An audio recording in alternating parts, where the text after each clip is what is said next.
Tú lo has dicho ahora, los últimos planes horarios no han valido para nada. Ni el alcalde tiene que comparecer, ni la concejala tiene que comparecer, pueden estar incluso ausentes.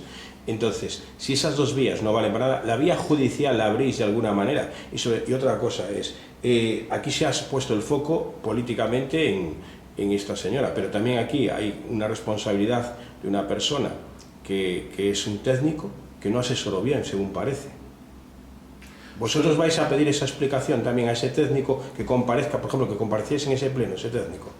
Claro, os plenos municipais, inclusive os extraordinarios, teñen a autoridade que permiten debater políticamente. É certo que a correlación e o xogo aritmético da composición do pleno a decidido o BNG, nin a decidido os grupos de oposición, a decidiron as viguesas e os vigueses nas urnas e decidiron otorgar unha maioría absoluta que se convertiu nunha maioría absolutista e de bloqueo no propio pleno. Ten unha autoridade, eu creo que política e social importante no sentido de evidenciar quen non quere dar a cara, ou quen non quere dar explicacións. Por tanto, nos entendíamos e seguimos entendendo que o que hai que intentar é que quen dé a cara sexa o máximo responsable municipal, porque é insultante, é ofensivo que o mesmo día que se coñecía a imputación dunha conselleira do seu goberno e o día seguinte o alcalde tivese a ousadía de enviar aos medios de comunicación 5, 6, 7 audios enlatados falando de calquera cousa e nin tan sequera pronunciándose sobre un elemento tan grave que efectivamente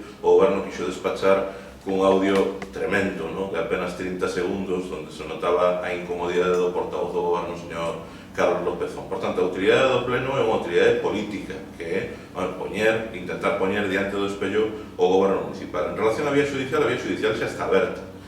Hai un proceso judicial pola vía penal, tamén parece ser que se vai a abrir un proceso pola vía civil. En todo caso, as responsabilidades do punto de vista xurídico se están sustanciando ou se están comezando a sustanciar agora cunha decisión tan importante como que no auto que conclúe a instrucción desa causa entende que debe imputar nada menos que a conselleira de Área de Seguridade pola súa responsabilidade por omisión no exercicio das súas competencias en materia de supervisión, inspección e control que terían contribuído a que un accidente que podía terse evitado se produciu e que ademais custou a morte dun veciño e lesións a unha segunda veciña. Por tanto, esa vía xa está en curso. Eu creo que hai, nesse sentido, hai que agardar a que avance esa causa judicial e, por tanto, agardar a que haxa un fallo ou unha sentenza.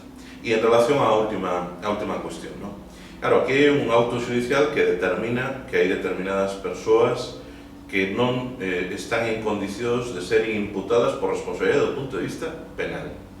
E nós queremos facer algo tamén de pedagogía, porque unha cousa é a responsabilidade legal, penal ou xurídica e outra cousa é a responsabilidade administrativa e a responsabilidade política. Nós por iso insistimos desde o primeiro momento en que non chega coa vía judicial. A vía judicial vai sustanciar esa responsabilidade do punto de vista judicial, xurídico. Mas nós creemos que hai outras cuestións que hai que indagar.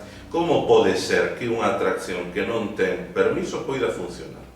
Como pode ser que o único correo electrónico que se remite á Policía Local sexa unha resolución na que se dá unha relación de atraccións que non teñen permiso, pero sin ninguna indicación?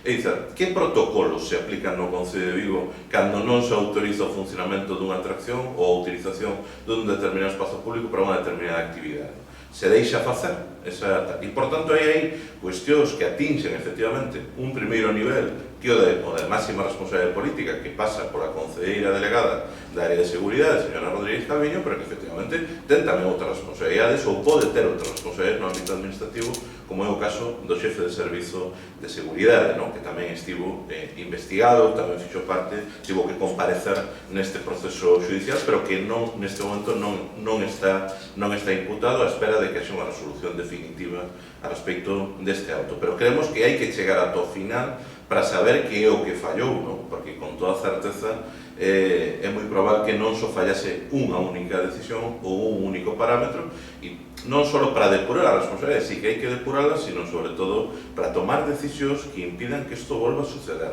porque o que sucedeu a continuación do accidente foi que, efectivamente, co mesmo marco legal, coa mesma norma, dende logo se aplica de maneira diferente. E aí tamén que, dende logo, sería bo clarificar por que non se aplicaba desta maneira até o accidente, non? Se a norma era a mesma, non? Porque non houve ninguna modificación legal dentro do ano 2021, se non me falla a memoria, coa última reforma da lei de espectáculos, non? E eses elementos nos entendemos que había de aclaralos a través da Comisión de Investigación, donde, por suposto, entendemos que ten que comparecer a concelleira, ten que comparecer o xefe de seguridade, ten que comparecer o xefe da Policía Local, por ser o máximo mando do corpo policial da cidade, e terán que comparecer, ou deberían comparecer tamén outros técnicos, e dar traslado tamén dos informes necesarios para aclarar que é o que puido pasar. Porque aquí, no proceso penal... Pero, perdón, ese funcionario non debería ya haber sido cesado. Que esa é a gran... Non debía haber sido cesado inmediatamente. Claro, nós non temos elementos para afirmar rotundamente se un funcionario debe ser apartado, porque o que non se aclarou é onde está a responsabilidade na cadena de erros que produciron ese fatal accidente. Nós non temos esa seguridade, non temos elementos para afirmar con rotundidade que deba ser apartado ou non. O que sí que dicimos é que do punto de vista municipal hai que investigalo, e a única maneira de investigalo no ámbito do Concello é poñendo en marcha unha comisión especial de investigación, que é o que o BNG levamos por poñendo dende que sucedeu o accidente e que o goberno municipal e que a súa maioría absolutísima leva bloqueando dende entón. A pregunta é que ten que esconder Abel Caballero, que é o que ten que agochar o goberno municipal para que se neguen a que se investiguen esas cuestións e efectivamente poder aclarar se hai máis responsabilidades para alén da evidente responsabilidade política da concelleira que é responsable da área de seguridade.